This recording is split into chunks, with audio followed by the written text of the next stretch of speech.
Have you ever seen a mother slap her own daughter at a wedding in front of a room full of powerful people? Neither had I, until March 15th, 2024.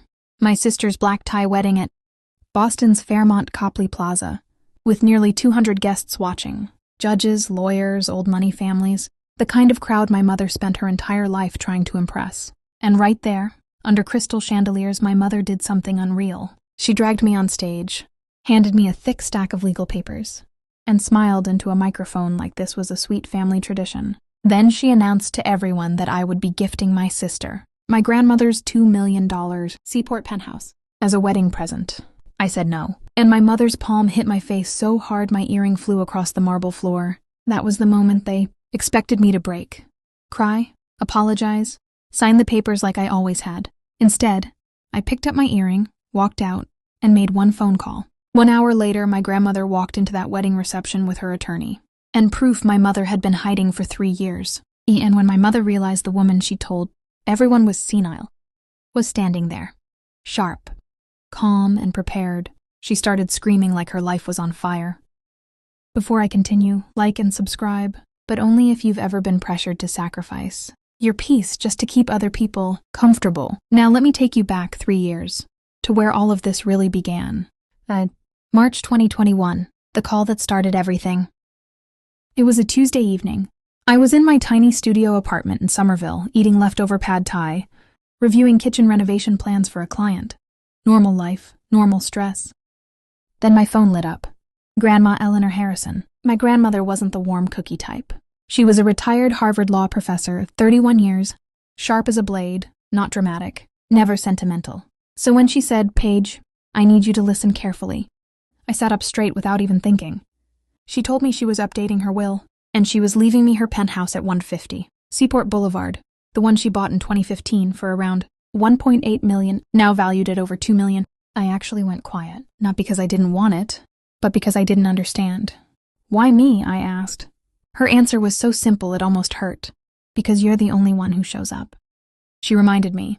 Every Sunday for 10 years I visited. I brought her tulips because I remembered they were her favorite.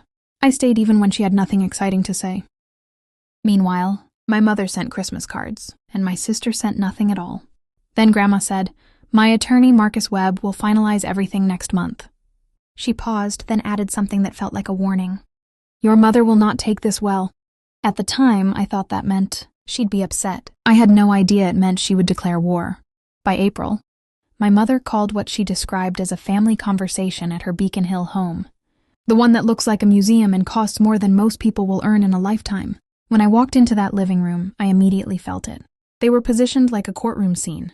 My father Richard in his leather chair, my mother Victoria on the sofa like a queen, my sister Madison perched on the armrest like she was being photographed, and there was one seat left for me, a stiff chair facing all three. My mother smiled with that polished Boston expression that looks kind until you hear it. "Paige, we need to talk about your grandmother's condition." I blinked. "Her condition?" "She's clearly not thinking rationally," Victoria said, voice smooth. "Leaving a property of that value to one grandchild, excluding everyone else. That's not normal." I said, "She isn't excluding anyone. She's choosing." Madison immediately did a soft little sob, the kind meant for attention. "This is so unfair," she said. "I've always loved Grandma. I'm just busy. I have a career, a life." I didn't say what I was thinking. "You have a trust fund and a fiancé with a yacht." My father finally spoke, in that attorney tone that sounds reasonable even when it's cruel. "The fair thing would be to decline the inheritance, or sell it and split the proceeds equally." I stared at him. This is the same man who missed my graduation for a golf tournament, and now he's teaching me about fair. I said calm, "I'm not declining.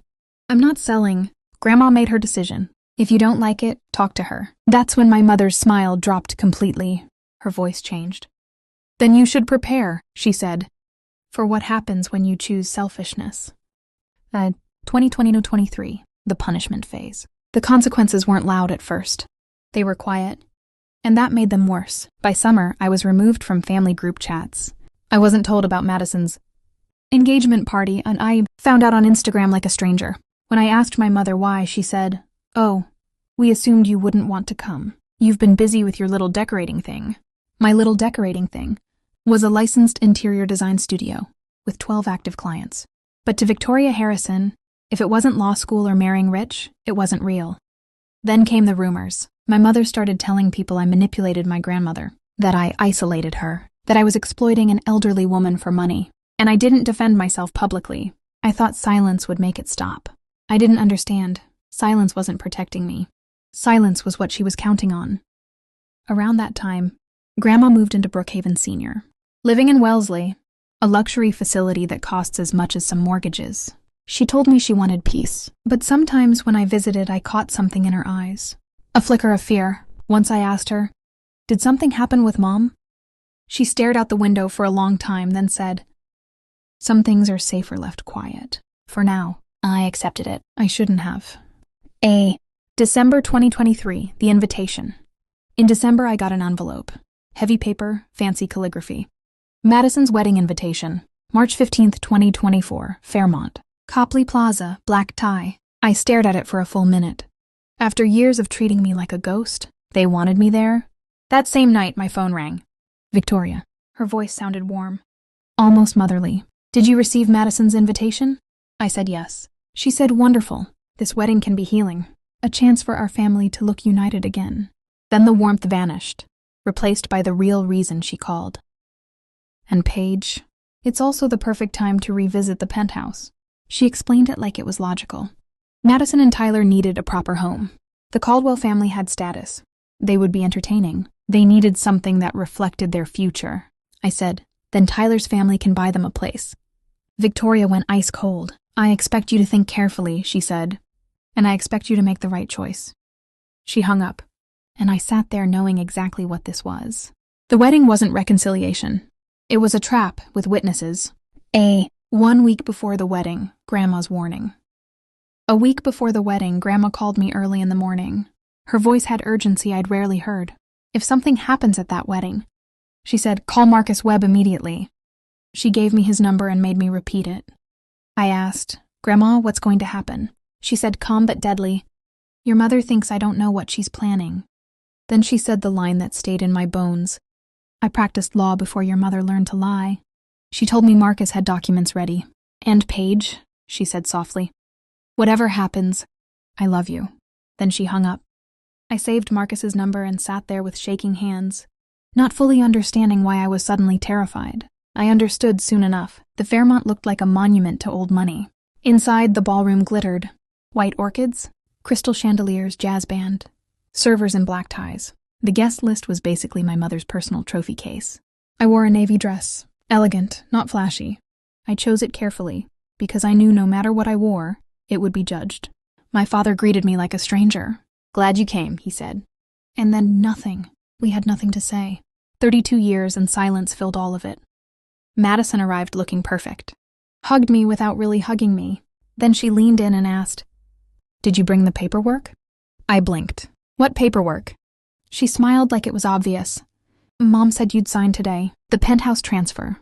Our wedding gift." That's when I realized something chilling. They weren't hoping I'd agree. They'd already decided I would. I told her quietly, "There are no transfer papers." "I'm not signing anything." Her smile twitched. Then she hissed, "Mom will handle you." The room starts to turn. At the bar, one of my mother's friends, the wife of a federal judge, cornered me with fake sweetness. "I heard you're holding property for your grandmother," she said. "Will you be selling soon?" That's when I understood the setup. Victoria had been telling people I was just temporarily holding the penthouse until the family redistributed it properly. I said, "Actually, I live there." Her eyebrows shot up and she excused herself fast. I stepped onto the balcony for air. Cold March wind against my skin. Then my phone buzzed. "Grandma," she asked, "what's happening?" I told her. She said, "Remember Marcus. If it gets ugly, call him." Then she finally told me the truth. A reporter friend had visited her, Daniel Reeves. He'd found a strange property. Sale from 2020, a Cape Cod house in Grandma's name. A house Grandma never sold. Grandma said my mother forged her signature. She had forensic analysis done. Probability of forgery, 98.7%. That number hit me like a punch. My mother wasn't just controlling. She was criminal. Grandma said she moved into Brookhaven because she couldn't trust her own daughter, and because she needed time to gather proof. Then she said low and steady, Tonight, your mother might overplay her hand. If she does, Marcus has everything, and I can be there within the hour. And then she added, almost like a promise, I've waited 3 years for this moment. The public ambush. Back inside, dinner ended. Toasts happened. People laughed politely. The room relaxed. Then I heard the clink of glass. My mother stood, microphone in hand, shining under chandeliers like a star on her own stage. She said, I'd like to do something special, a family tradition. And then she said my name. Paige, come join me up here. Every head turned. If I refused, I'd be the villain. So I walked up. Victoria wrapped an arm around me for the audience, but her grip was control. Then she announced the penthouse, the value, the inheritance. Then she held up the documents. All Paige has to do is sign. And the room applauded. They applauded like I was about to do something beautiful. I leaned toward the mic and said calmly, I'm not signing. Victoria's smile stayed fixed. Don't embarrass us, she hissed. Madison stepped forward, acting wounded. You're really doing this on my wedding day? I said, I didn't ask to be called up here. Madison snapped. We knew you'd choose an apartment over family. I looked at her and said, funny how it's not just an apartment when you want to live in it. My mother's composure cracked. She raised her voice. You ungrateful child. And then, fast, sharp, brutal, she slapped me. My earring flew off and hit the marble with a little metallic bounce. Silence swallowed the room. I didn't cry. I didn't yell. I bent down, picked up my earring, straightened it with shaking fingers and put it back on. Then I looked at my mother. That's the last time you ever touch me. And I walked out. The one phone call. In the lobby, I found a quiet corner and dialed Marcus Webb. When he answered, I said, This is Paige Harrison. Please tell my grandmother. The documents are needed. He didn't ask questions. He just said, understood. And I waited. 1 hour. That's all I needed. 8:45 p.m. Grandma arrives. The hotel doors opened. And my grandmother walked in, 78 years old, cane in hand, silver hair pinned back, eyes sharp enough to cut glass. Beside her was Marcus Webb with a briefcase. Grandma touched my cheek gently, saw the slap mark, and her jaw tightened. Then she said, Let's end this. We walked into the ballroom together. The room was already in chaos, people whispering, Madison crying, Tyler's family looking horrified, my mother pacing like a caged animal. Then someone noticed us, and the sound died. My mother turned and went pale. Mom? Grandma's voice carried across the room. I'm here, of sound mind, and I'm telling the truth. Marcus pulled out a certified copy of the will. Grandma confirmed the penthouse was legally mine. Then she raised the second blade. The Cape Cod house. She explained she never sold it. She was hospitalized during the alleged signing. Marcus presented the forensic report. Probability of forgery, 98.7%. The room erupted. My mother tried to call her senile. Grandma didn't even flinch. I already forwarded this file to the Suffolk County District Attorney, she said. My mother looked like someone had pulled the floor out from under her. My father stepped back and muttered, I didn't know. My mother screamed at him that he signed the papers. And in front of every judge, lawyer, and elite guest, Victoria Harrison's perfect image shattered into dust. Grandma looked at her one last time and said, You lost me when you did it. Tonight, everyone else just finally got to see who you are. Then she took my hand, and we walked out. I didn't look back, not once. The fallout came fast. 2 weeks later, my mother was questioned by the DA. The Bar Association opened an ethics inquiry. Her social standing collapsed quietly. Brutally, disinvites. Reviews, vanished friends. My father moved into a hotel to maintain appearances. My sister's honeymoon was delayed, and the penthouse dream they'd tried to steal died permanently. But the weirdest part?